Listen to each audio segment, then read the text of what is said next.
institutions. Yeah, and also because what we were talking a lot about is ourselves in relation to, and some things that we're kind of combating against maybe, or trying to avoid being, or existing as an alternative in relation to. Is this something that could be more kind of politically instigative of change, or of this different system? Is it, because like one of the initial questions was, is there a resistance to becoming an institution? And I think that was possibly quite close to becoming an institution as we know it already. Is this something that self-organisation is something that could become broader? Oh no, self-organisation, things that we're describing could become broader, rather than just, or kind of more self-sustaining, rather than being in relation to, or in relation to something that is antagonistic to what we want, I guess.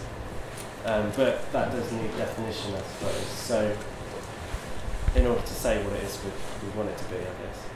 Does that make any? No. No, it does. I suppose it's like, what is the kind of like, once you move from a definition of what it is we're doing, where does that go?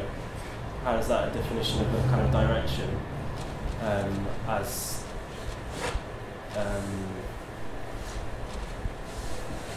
how's it not a manifesto, but like that kind of like directional kind of idea, like it's going to become something.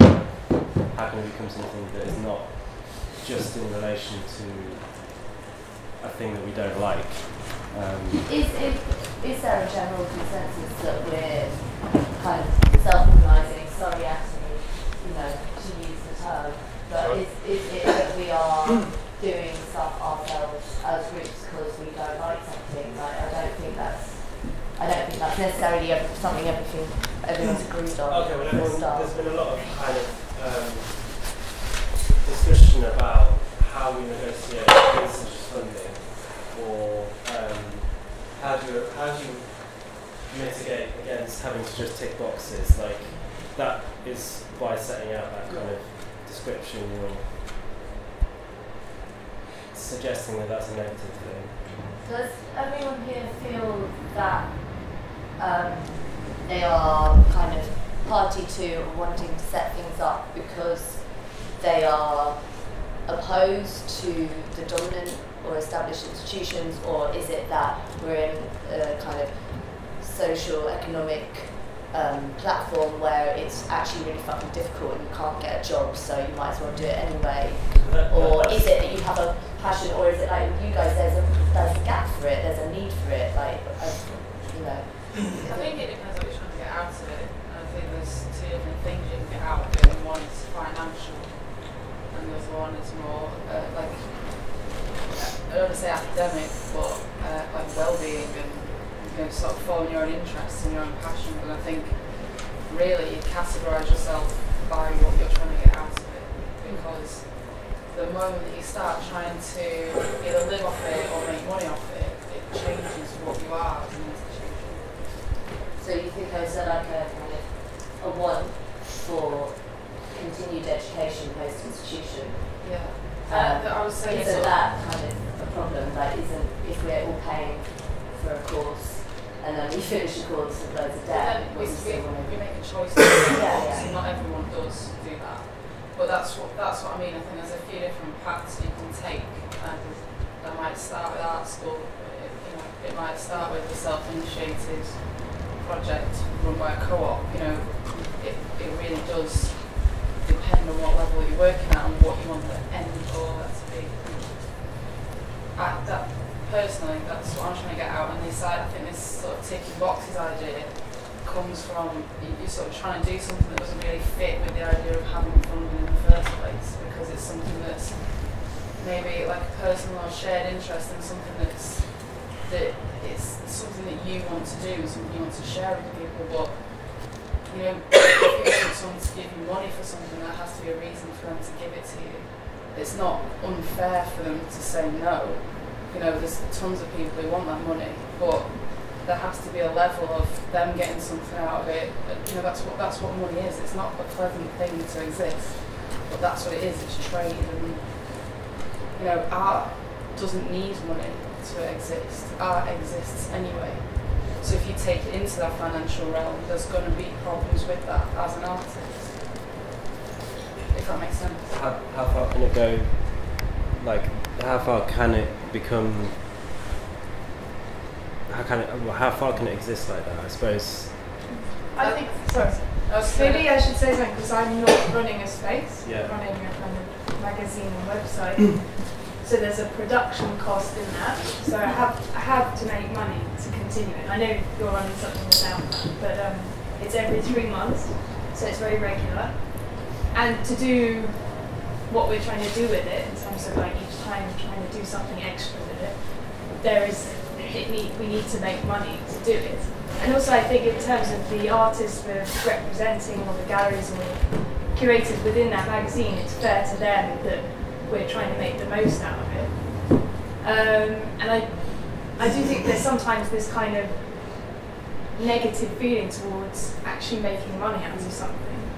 And maybe it's because it's to do with people making profit rather than actually just making something sustainable. And also I don't think money necessarily does change something. So set the magazine up with like no money whatsoever, and now we're funding it through a mix of funding and advertising. But it hasn't actually changed what it started off as in the first place at all. And I think maybe it's just the advertisers want to be associated with it in terms of showing that, because they're mainly kind of galleries on a different level as like, so the artists and stuff are young artists or young galleries, and the galleries advertising are kind of more established. But for them it's showing that actually they are recognising that younger people are trying to do things. So that's actually really good for them, just supporting you. So that's how we approach them. Like, what do you want to support? Do you think there's any actual problem in making profit? Making profit? Yeah, not just self-sustaining. Well, it depends how you use that profit.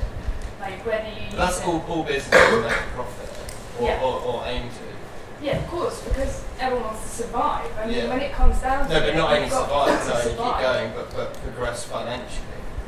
And is there any problem in doing that? In making profit? Yeah. That's what I'm saying, it depends how you're using the profit, whether you're using it for yourself or whether you're using it to then push something you're doing further, because you have that then surplus money to try to do something else. But maybe this goes back to the idea of sort of clarity or looking for a more refined understanding of what we mean when we talk about self-organised activity, and that, you know, is it this entrepreneurial way of accessing other institutions, accessing a career as an artist, or is it something which is grounded in the social and in sort of exploring your passions, creating meaningful social relations with other people, trying to imagine ways to create new structures function without financial gain at the heart of what we do. Like, you know, I think for me they're just like really quite different things. Yeah, I think as well it sort of comes from whether you're trying to do it as an artist or do it as an organisation or someone who's promoting artists. Or In my mind, I think those two things can live alongside each other, and that would be one thing and not in all. I kind of want to know why we all feel that it's such a taboo to make a profit, and like in every other kind of industry, if you're doing what you're selling at it, the amount of money you get for you goes up. Why is it within art that we feel that's there's such? different areas of art, and some of them wouldn't see it like that at all. But also, this is all just based on like value, success being relational to value, which is relational to kind of economic accumulation. Yeah, but we don't look at success in terms of like how a lot of other people do, which is like it's a success if it's making money.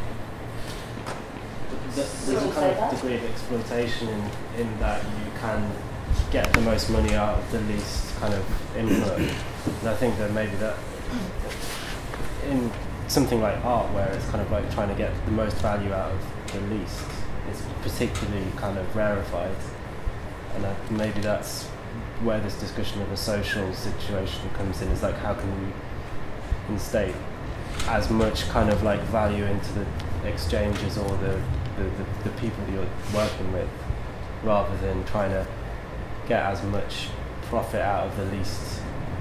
Do you know? Do you think profit only comes from like that pursuit then? You don't think it can come as a byproduct of doing something that you do believe in, but also happens to be commercially viable?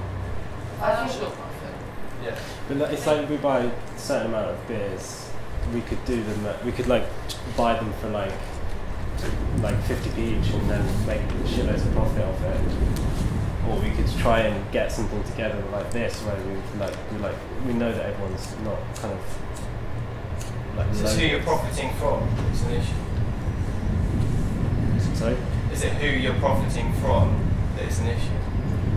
Well, certainly. I mean, if you're making profit off. Well, what if you're making profit off like really wealthy people? But then that's the kind of like, so some of the questions we have to like kind of address is when you're doing things that's like social. Well, if you bandy about the sort of term social engagement, which is something that I guess that we do to an extent, you're not aiming stuff at. That you can't. That's not an option, basically. Sorry. I think I really remember one of the things that really made me realise that the market isn't like this idea you say in any other realm of life, you get rewarded if you do well. I really remember that me constantly seeing a sort of mismatch between which artists appeared in magazines and which artists were successful and which artists got lots of money and which artists I deemed interesting, meant that there wasn't this kind of correlation of like merit and value, and that the whole system sort of pretends that the cream rises to the top, as I remember Matthew Stoltenberg once said, and it's complete myth. So Just like gold any sinks other and shit area- floats. Yeah. And in any other area, sorry? So gold sinks and shit floats. Maybe. I don't think it's as simple as that either, but I think I think it's a lot to do with the fact there's loads of other factors that are involved. It's rarely purely on the merit of a work. It's maybe the charisma of the artist, or the fluke of a happening, or all these additional things that you can't kind of quantify. yeah, or just like in lots of other areas of the economy, who starts with the assets and who can, build from Have the contacts, assets. right. So it's kind of, I mean, I think but I think that what you've been saying is very interesting. I don't know, you keep just saying accidentally really profound things, like, the minute art tries to engage with finance or something, it's not, like, I can't remember how you said it, but it was very kind of but I think the impulse to make the art is not, or shouldn't be, I want to make money or famous.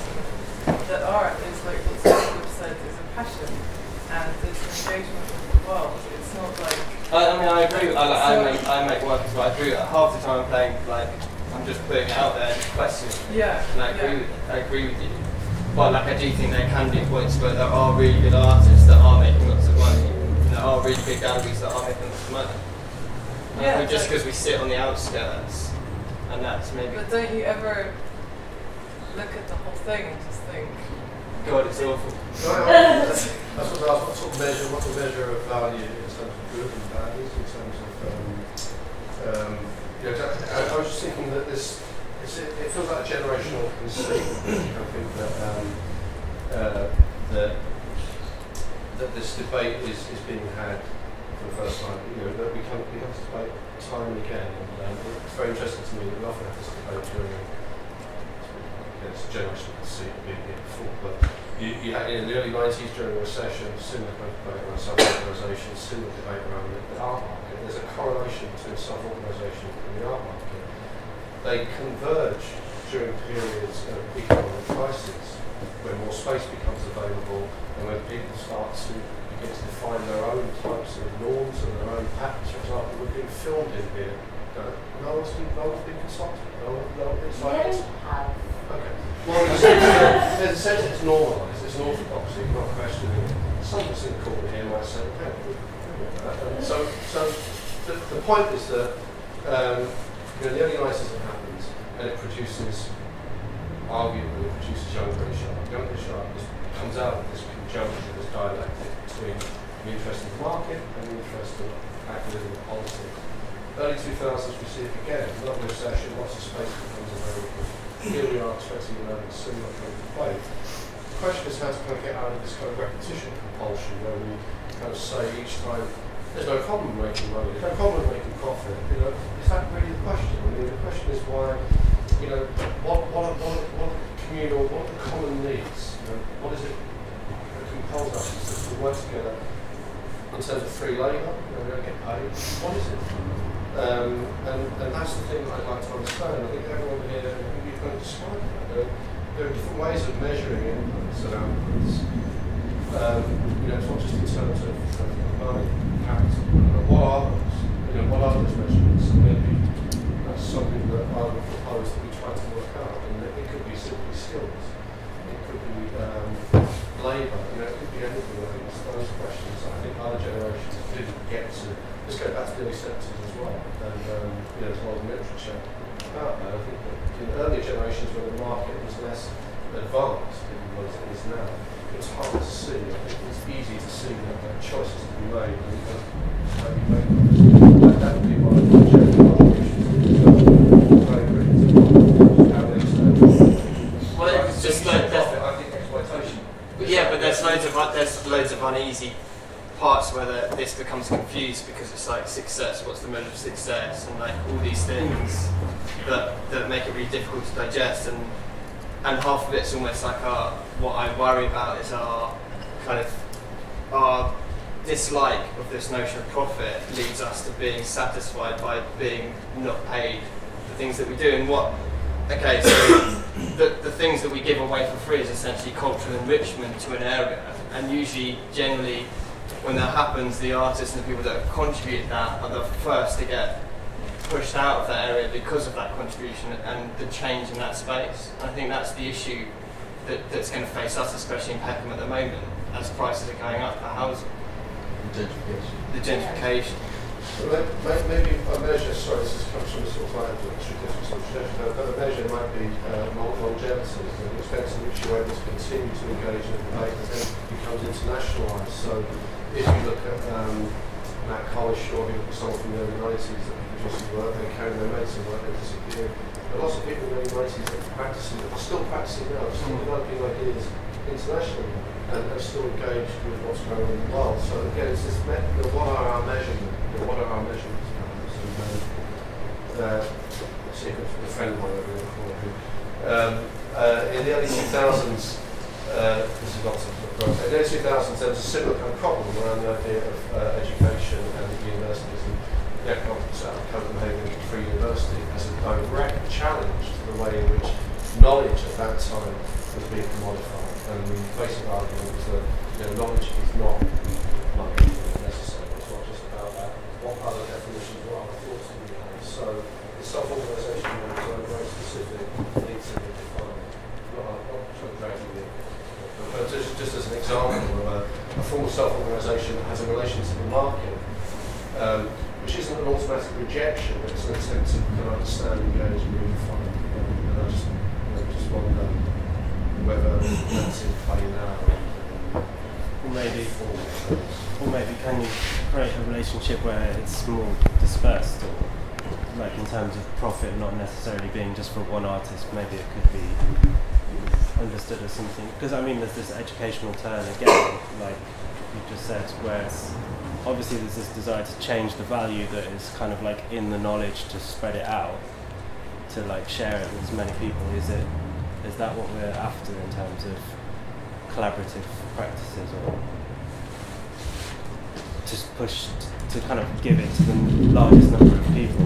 Because we're all in project spaces, galleries, publications, is trying to shift it out rather than it being under the control of, say, an institution as we can traditionally know it, or an artist superstar who's I think the word profit is quite like a loose term as well, because it's all, there's going to be a very, very large profit of selling like one piece of work, or there can just be sort of a sustainable project that helps it to run. So again, it does really depend. So what you're talking about, I think it's up to the individual to sort of quantify how they want to do that as well, because like how many hours you put into something is worth something. But it's up to you to decide whether you're doing that for financial gain. So I'd say that was something that maybe you weren't that interested in yourself. But if you are interested, like this is just personally, if I'm working as an artist, I'm more likely to do something for free with someone collaboratively if I'm interested in what they're doing, what I think they're doing is important. They might not have the means to pay me, but I'd want to do it anyway. But for me, like this idea of making a profit is not important. I want to make a sustainable profit. Yeah, I want to be able to live off it, but I don't see that as my end goal. As long as I have enough to live off, so I sell my time to another company where I just have a job, where I work there, and I have to balance that between doing that, doing my creative practice, and doing other projects that I want to do as well. But it's up to me to balance that. And I know it's like different people have different. No, like I'm not making a profit. I'm getting paid. Like I'm working hard. But you seem to. No, but you seem to keep talking about a profit. In what way? But you're not making money. Yeah, I'm not making I'm making a profit. Like, when you say profit, it's not necessarily money. It can be. There's lots of different types of profit. Yeah. I think that's the point I'm trying to make. It's not like you've got money because you've done something. You've got another area which has expanded your understanding of something, and that's or met someone new. I think that's the thing that we should be focused on in terms of like self-organisation. You've seen something which you think you can change, which is why we do stuff. I mean, like there's something wrong inherently, and that's what makes you want to do something new, different. And the profit can come in lots of different ways. And I just don't think you should look at like making money as like profit as being monetary. No, I mean obviously we're all doing it because we get something out of it and we enjoy it. It's a passion. Yeah. I think we're all aware of like the other values that you get from doing something where you're giving your own free labour. But I think like what you said, there is a massive risk in that, because you are often the person that's, essentially not everything else can see value in other forms other than money, and you are the ones that are going to get shafted. And I mean, how much, there's a wariness. We've talked about it, like what we're doing, like how much are we self-exploiting, how many things can you do for free, and like also like this whole big society thing that's now come in. You can just turn around and look at yourself and be like, well, I'm kind of adding to the cultural value of Peckham. Am I just fitting into the new Tory rhetoric? And which is obviously but that's something that's what's so frustrating, though, just that you don't want to give like kudos to that idea. Yeah. But at the same time, you have things that you want to do, and you're going to do it anyway. But I think that awareness around, okay, we do it all the time. We'll share tools or help each other out, or like we'll publicise each other's events, and that's great. But that's something that we can share with each other because we understand values in other things, separate to money.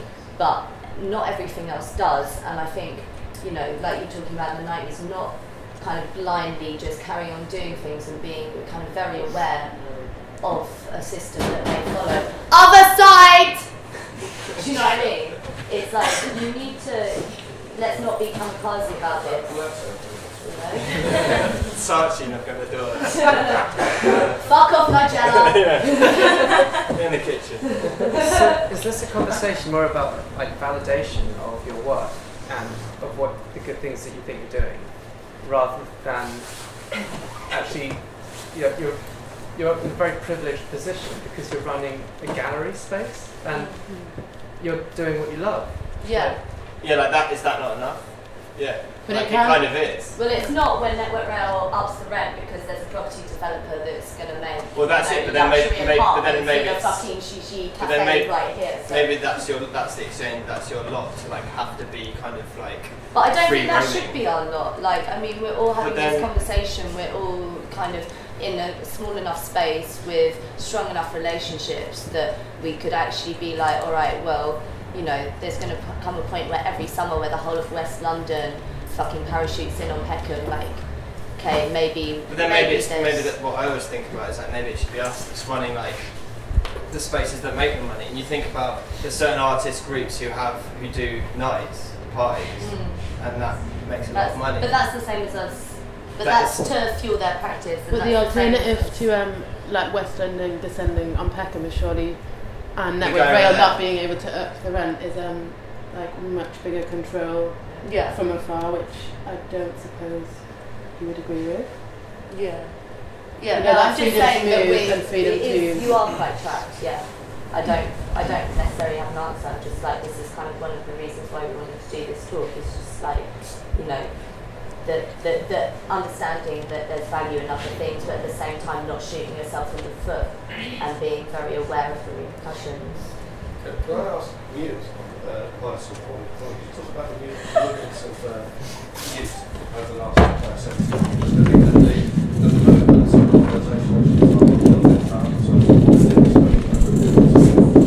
for example, starting in St Martin's or going to Shoreditch and then further into Hackney and then to Soho. I mean, talk about that, because each of those follow processes of gentrification in this place, in which the first people help create the area, and were then the first people to describe that.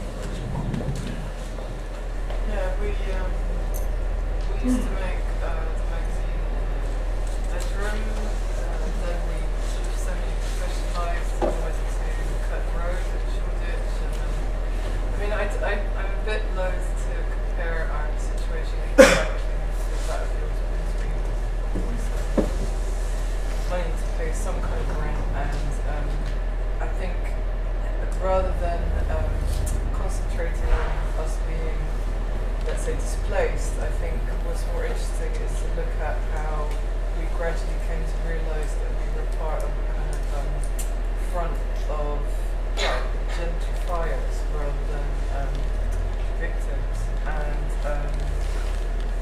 that all of the things that have been said in the last 20 minutes or so, to me, point to the fact that you have to engage beyond the limit of what you might be interested in sort of creating for yourself. Like, because beyond that limit point is the whole system or the whole economy, and you have to think about your role within that larger sort of assemblage. Otherwise, you're either just involved in a sort of semi-narcissistic activity, or you're going to be repeatedly victim of it. And to me, you know,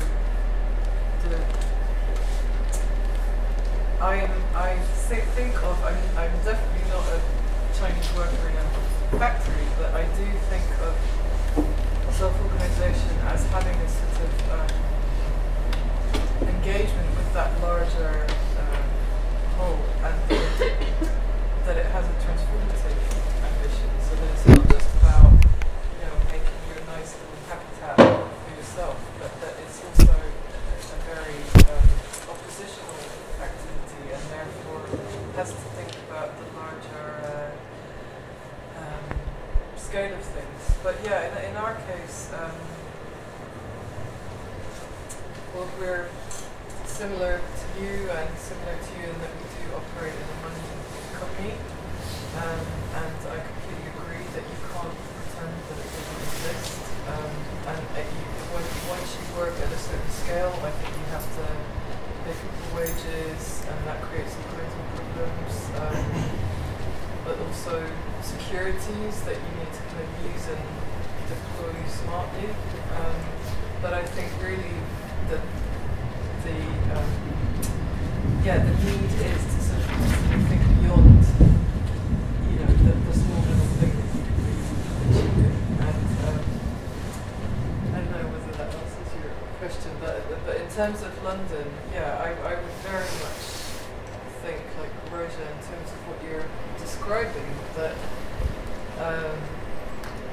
and in terms of this City magazine that you mentioned about people going to different cities all around England, that there, and in terms of historical processes in New York and London in the 90s, that you need to kind of extrapolate from where you are and think of a smarter way to self-organise that is both self-conscious and pleasurable. Like, it's not only about solving. Well, that's it. That's something that we do have, which is like, I think in terms of galleries that sell works, a lot of they're not just. It's not an exchange of like money for an object. It's an exchange of like money for entrance into something exciting. And what we can take for granted is the fact that it's really fun. Like, a lot of the stuff that happens is really fun. A lot of people would normally go to very like established things, like a certain club night, a certain this, a certain that, and what we've got is a kind of spontaneity that we can take for granted, but we need to realise is actually we're in a privileged position to access, to have. And it can easily be commodified without us having much onus over that. I don't know if it can, no, because about weariness. Yeah, but then it loses what it was. Yeah, I know, but it's like it's still something that can be sold. Yeah. And not necessarily by us, because like you said, it's kind of about.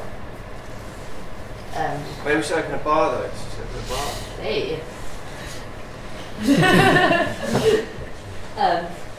No, I'm just saying, that just a little bit of kind of tentativeness about trying to keep some control. Like, it's fine working for free as long as you're not. But then it's like a double-edged sword, because it's like promotion of a space or group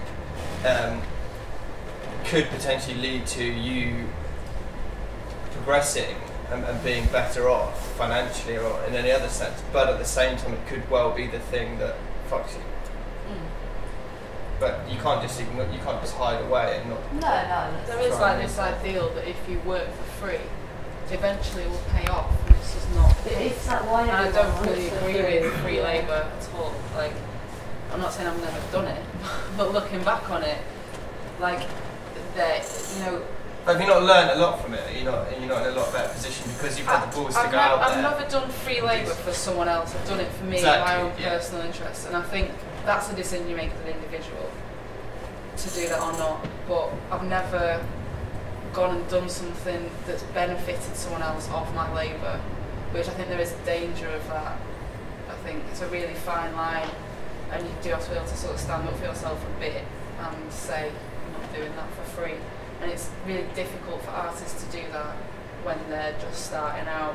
When there's people but you really have to, that's the thing, it really has to be, in that case, if you're getting something out of it other than financial, it's not technically free labour. As long as you're getting something that you're happy to receive for your labour, it's fine. But it's like free labour, it's like doing something but for that can change as well, and that's something that the precarious workers are trying to do, and I think it's very important.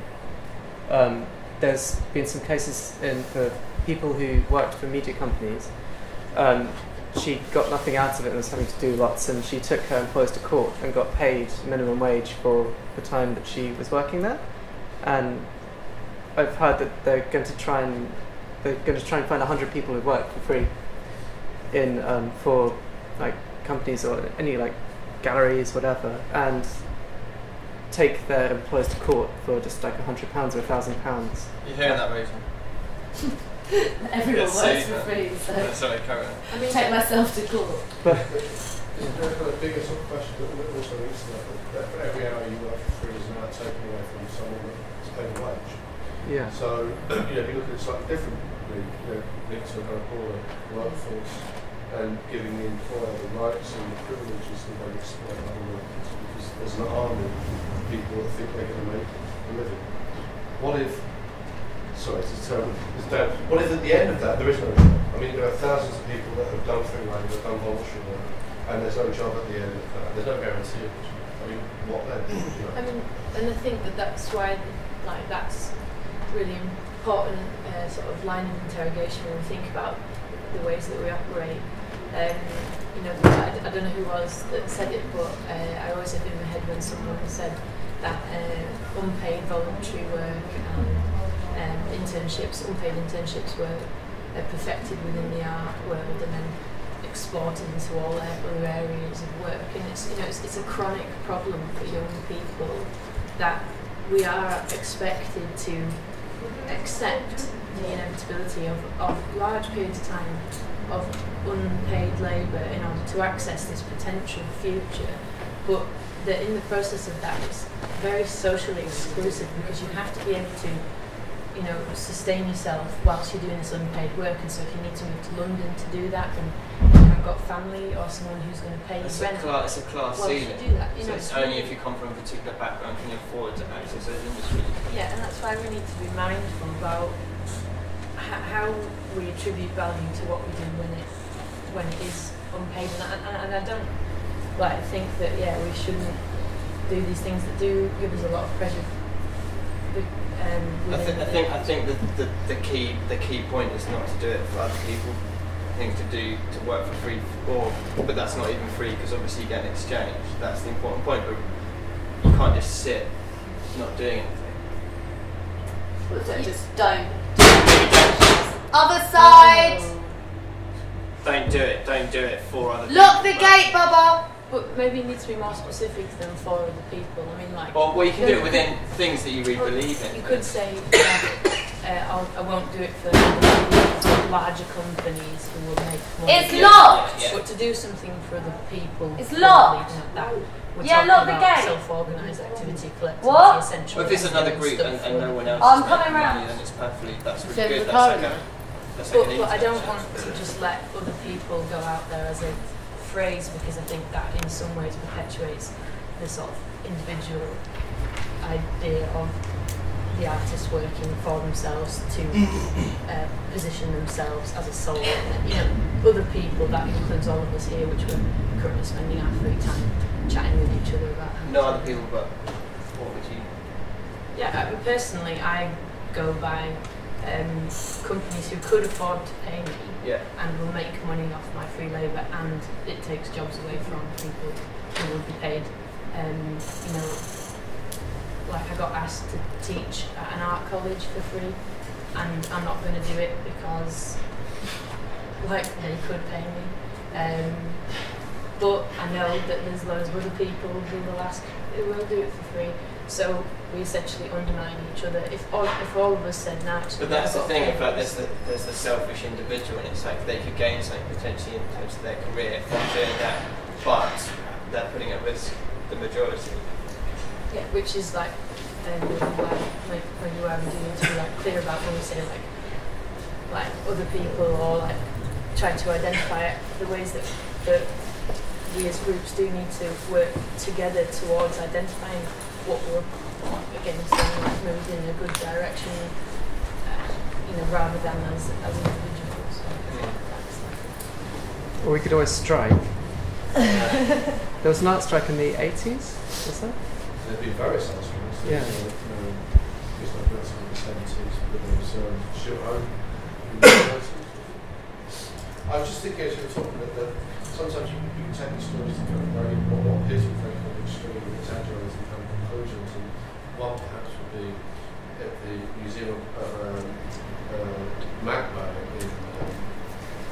no, it's the Reina Sofia in Madrid, where we did a tiny bit of research and discovered that by 2008 that young people were paying to work at that institution because having that institution on their CV has some competitive advantage over other workers. And so, you know, sometimes when you look at these questions, it's worth taking them to their end point, you know, where it's not just about self-exploitation, it's about non-reproduction and death. You know, so there's nowhere, once you start paying institutions to work there, then you know, I don't really know the answer, but it sounds to me like you have the questions to begin to sort of feel rapidly. Grace, maybe you could elaborate a little bit more on this invite from the art school. You know, I don't really know, you know, of course, student training graduate, of course, should be termed. What, the new module? Sorry, just to put a bit of sort of detail with that. As far as I understand, the Central Supermarkets have a contract that is issued to what they refer to as student training graduates. These are recent graduates from our school that are invited to teach, who are paid at something like a third of the normal teaching rate. Of course, what that does is then undercut other teaching areas. And I thought your comment on that was very interesting. You know, how do you make that more widely known?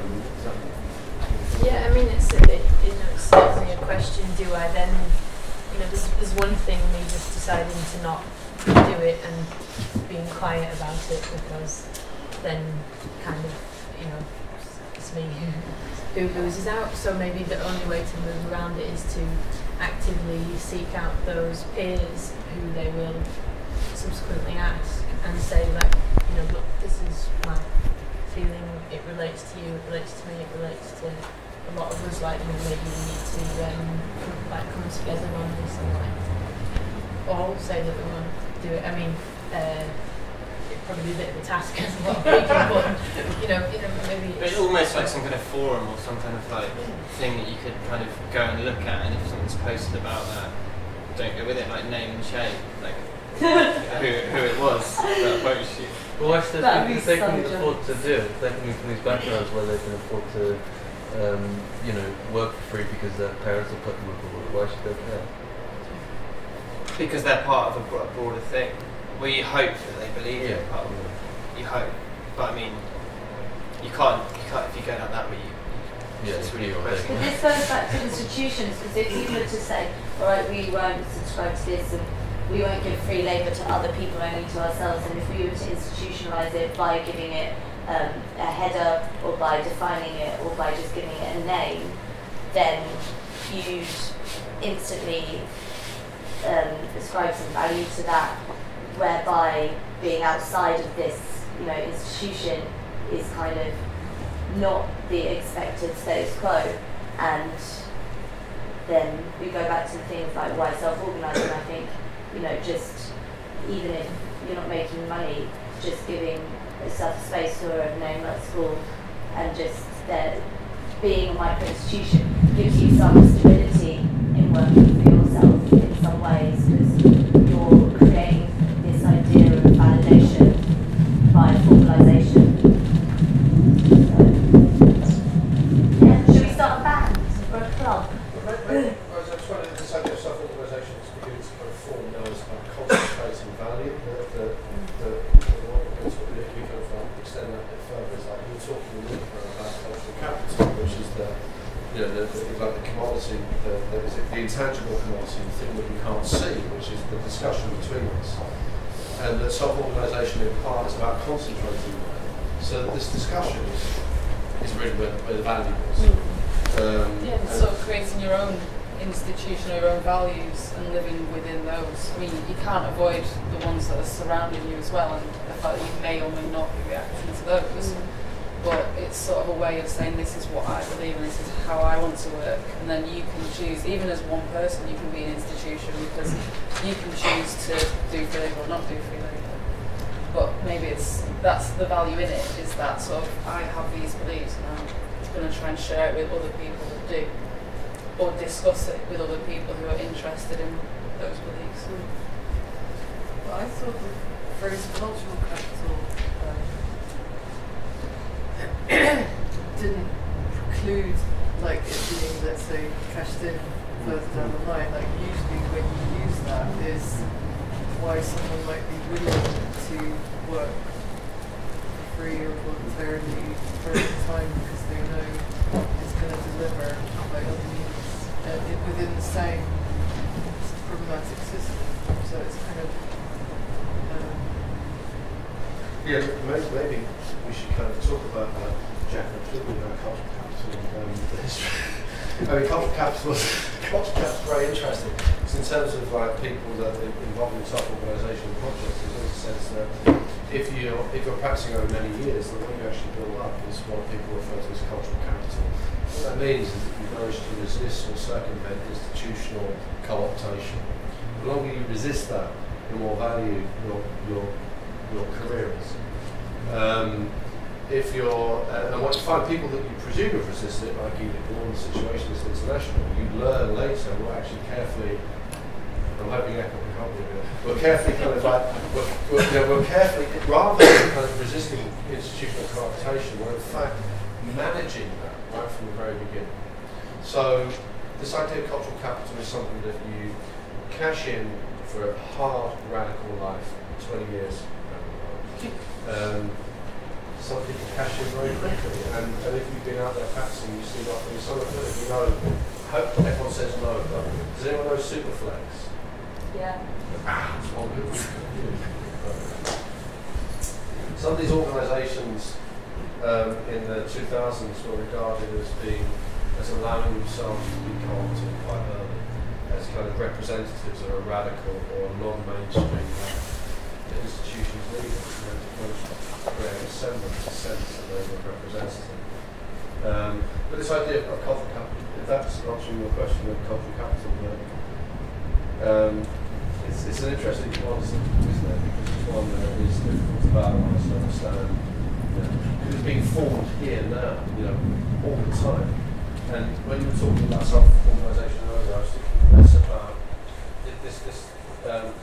this transition from self-organisation to institution as if it's a given.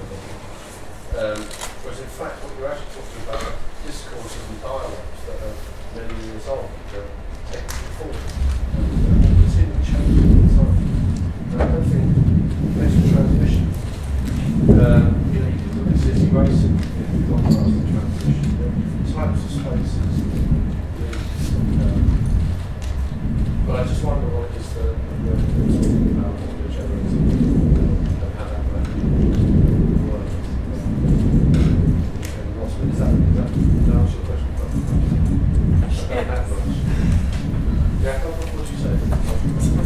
Yeah. Can you give us a definition? Because does it have an endpoint to like economic capital? Because really that's the implication I get, that with cultural capital it's a vehicle for capital, basically. And I don't know if that's necessarily right. So like, since you know your stuff, definition? I'll try. Is it Bourdieu? Yeah. It's Pierre Bourdieu, in French. What are you looking at? You're really well. We're looking at Pierre. Sorry, you're boring us. Kind of facing the yes. Well, I won't go into any No. It's Pierre Bourdieu, a French sociologist, just like but in terms of how its art usage has developed over the years, it's about accruing a value based on a particular connection, or as being a conduit to a particular type of discourse that the rich or the institutions don't have access to. And this was interesting when you were talking earlier, is that that's what people represent as a conduit. It's an easy way in. I mean, how else do I'm Jeffrey working at WBS or whatever, Warburg, and I'm Jeffrey, and I'm Pit Paul's my bank money, so I'm hanging out with some similar artists. So how do I do that? I come down here and talk. It's too much hard work. I can sit down and talk. I have to learn stuff. I have to get involved. What I do is I whisper the Rose's ear, and Rose starts to open up certain, as you described, sort of reflecting, reflecting something. Rose starts to allow me to kind of get closer to the... So she's done the work for you? Yeah, that's what Rose is.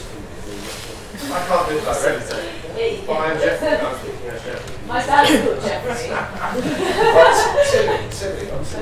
So those groups that cashed in, basically their rating went down, but their actual money went up because they took to the institutions that credibility. The institutions then looked that cool, but those guys in actual terms. So is like the crux of this like not self-organised? So what are you saying? That's just make sure you set out at the right time. Just before you're dead. I think so much about self-organisation, but it's always very nebulous and institutions are going to go and stuff at a time. While that's based on people, why do people self-organise? They self-organise because they're forced to, because they need to, because something is absent or repressed or excluded.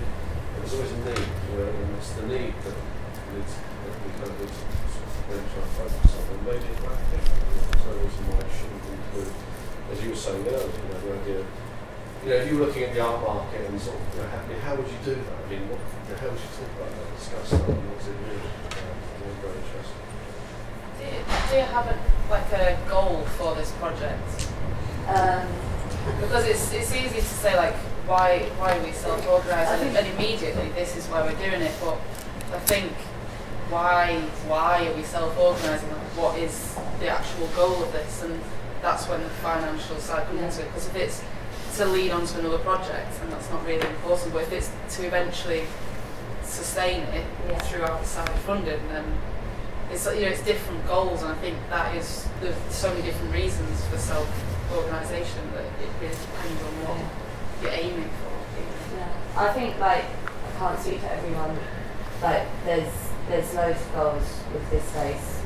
None of them is for a stepping stone into an established institution, but I think quite naively one of the main factors which made me start it up was that I'd always worked and had a wage and worked for an hourly wage, and I was not going to work for free for someone else, and it was stubbornness and selfishness and the fact that I'd had an hourly wage and I'd put some money away from my time when I got a wage. I was like, well, now I'm going to use it.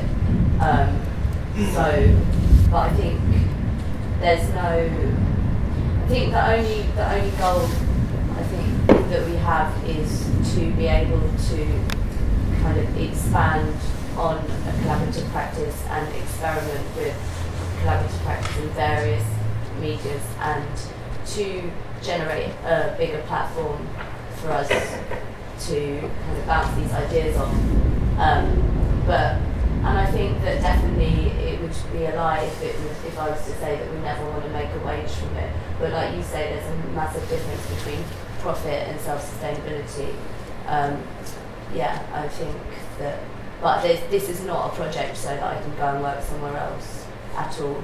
And this isn't a project so I can be an individual artist. Like the stuff that I did at uni and the ideas I had for works I wanted to, projects I wanted to do. Now, after doing this for so long, I cannot at any point envisage doing them as an individual artist. They are collaborative projects, and so I think the base of it is just a massive experiment with working together, and not in a kind of collective sense that we all have the same aim. It's acknowledging that we're individuals and we have different wants from things, and working together in a really productive sense, like a business, with different roles, but not in the business sense for a profit. Just kind of how can we maintain a praxis, basically. So that's really good. I mean, it's a very difficult thing to balance, trying to do this as a experimental space and trying to build something here collaboratively. It's just so difficult to balance that with the financial side. Yeah. I bet a bar would help. Shared bar. Yeah. No, I think there's also, I think we also just was I don't know, I didn't want to be pushed out of an area, I didn't want to be able to have some roots in an area I'd grown up in. There's loads of selfish reasons, I'm not going to lie, and also just the fact that there was a lot of things happening around here, and it didn't encompass everything I was interested in, so in a sense there was a space where I thought actually there needs to be more, and I'd quite like to do that, but not necessarily in the whole of London. That would be really narcissistic to say, but in the immediate area. But yeah, it's kind of the objectives, I suppose. I think there's something that's quite important is that we've been talking a lot about money, And that's fine because obviously it's an important point. But I think something that's really important is that we all want to do this. Like that is the main drive, I think. It's not money, and maybe that's. I mean, it's important to talk about it, but I think it's important to realize, to remember that everyone's made a choice to self-organise because we feel like we want to do something that's not currently happening, and we want to kind of in a way have ownership over it and start something that we all want to do. And I don't quite know where I want to lead that, but I just kind of want to make that point that I don't know, I think it kind of came up when I think about jobs and stuff.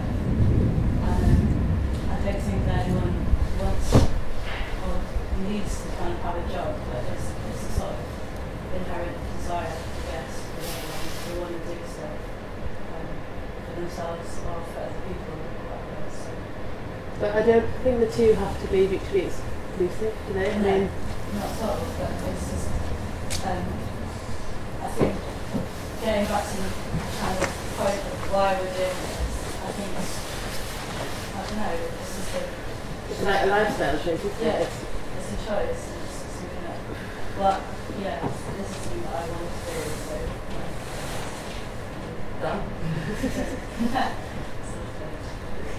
I definitely don't think you would do it if you didn't. You have, I think, the other thing people don't necessarily understand is when you start something up on your own or in a group, is the amount of work it is. Actually, it's not always easy, and it doesn't always go to plan and things like that. So actually, it's also, you have to have complete drive, passion, and determination as well to keep it going as well.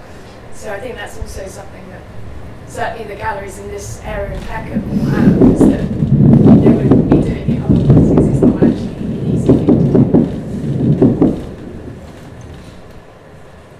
Yeah, well, yeah, I totally agree. It's not easy. But also, Ranton was kind of a big support. So yeah, definitely in South London, I think there's more of a community feel than in East London.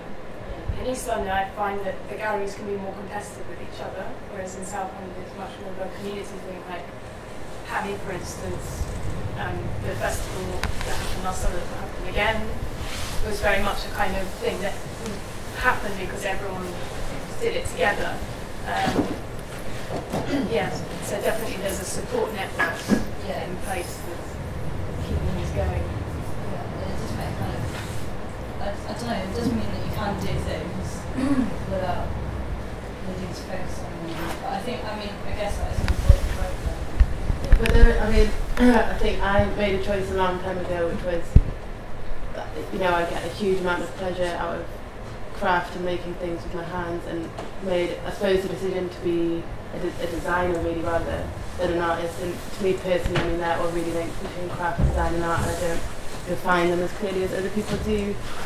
But that was a decision that I made. I know what I want to spend my time doing and what gives me happiness, and can see a route to make money out of that, and I don't think that is a bad thing, and that lifestyle choice gives me the time and freedom to be involved with things like Arcadia Missa, which doesn't have financial gain. And yeah, so it's that, this kind of talk of money and profit, it can all kind of be together. Undoubtedly it is important, and family on the one board, but I think maybe one of the things that I'm quite excited by sort of collective activity, self-organisation is that maybe we can just for a moment leave, or sort of try to look aside from discussions around how do we move forward with money and think sort of creatively together about what is so we talked about this cycle of sort of maybe perceivably self-exploitation and participation and gentrification and sort of that you work yourself out of this cycle. So rather than just being maybe complicit in that, you use the time together to think about really try to clarify and identify that position, and then try to imagine ways to not be caught in it, someone said something earlier, it's not something I've ever thought about, but I'm really interested in it when someone said sort of, I think maybe Rachel, that talked about sort of operating from another place, like sort of remotely or something, and I just kind of thought, wow, yeah, what could that be to like occupy a position within Peckham, would it not, you know, but also not very the beginning of a thought, I don't know, but maybe people understand what I mean, that just like, you know, I'm not understanding it. that analogy was rubbish because I was just trying to pick up on something before, but in terms of just that, like, our collective capacity to reimagine our situation together rather than feeling like we have few choices and, you know, that it is a situation of profit or poverty, like relative poverty. You know, that maybe this is just the moment when we can look at stuff that's been happening in this way before. If there is this cycle present within generations, like maybe we need to really pay attention to that and like think proactively in our reality, like rather than thinking this is crap, but how do I still make my life okay?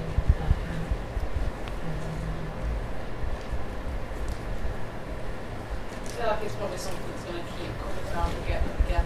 I see what you're saying, like maybe we've been trying to find collectively trying to find a solution for it. But well, maybe the solution is to have like the idea of the solution, but like maybe just movements. Yeah. You know, sort of like trying to pin down what our like desires are or what our horizons are, and then like look at the roots and then try and imagine the roots. Yeah, I was thinking it'd be quite interesting if all the people here who feel like they've been on that front line of gentrification collectively moved somewhere else. So that all that was left here was the remains of what you created. Well, that's in a couple of years anyway. But you know, I mean, it's really interesting if you anticipate that, then why not do something about it before it kicks with Got a 5-year lease. But just, you know, I don't know. I think that's something I'd like to come out of it. Like we're saying that maybe, you know, when we enter into about the notice or whatever, and it seemed that there were kind of people that knew what they're doing, and once again it's also a massive naivety in the whole thing. I think it's something that I'd like to come out of the fact that, like when he says there's a community or just this conversation is just, you know, that if we are all aware and if we all don't want to be pushed out of an area, we want to be able to live and work even if it's for free, but doing, you know, something that we love doing. I think it's perfectly acceptable to be able to be like, well, why not kind of self-organise, not as arts bodies, but like allow ourselves to kind of be, you know, kind of very active in trying to maintain kind of affordable living, or, you know, not having to tick boxes, or, you know, and that can be self-sustainability in a business sense, or it can be activism, it can be many things, and like, I mean, that's a massive other conversation, but I think it's definitely a relevant one because it seems that there's a lot of people which are worried about doing stuff in an area, and we've already kind of seen prices change. I mean, you know, my mum's already been pushed out of a certain area of Peckham to another, so, you know, that's already happened 15 years ago. Also, I don't think it's not something that's avoidable. Like, as soon as you go somewhere, there's a group of you doing something, then you're going to change the area. You're not going to not promote your staff, or just want to operate within your small community, operate within your small satisfy, operate within your small, kind of like you just deal with it. Well, I mean, yeah, I agree, but I guess it depends on what you see as dealing with it. Like, whether you see that as like accepting it as an inevitability, or like burying your head in the sand and thinking like, you know, hopefully I'll come out okay from this. Yeah. I don't know, like. No, I think generally what happens is a period of like 6 to 10 years where it could be really, really fun, and you could have an influx of money, and you could do a lot of projects, realise a lot of projects that you wouldn't have been able to previously, and then after that maybe it turns to shit. But that's just kind of what I'm thinking about, just like does that have to be the end point? But no, I really want that bit. I want that. I don't mind the after bit if it does become gentrified and I have to go somewhere else. I think it's worth it for that segment. well, then that's maybe what you want, or maybe other people want to try to think about. Oh. Yeah, I think it's different for you because you've come up here from Brighton based, so you know. We have a good topic for the next meeting. I think we have a good topic, yeah.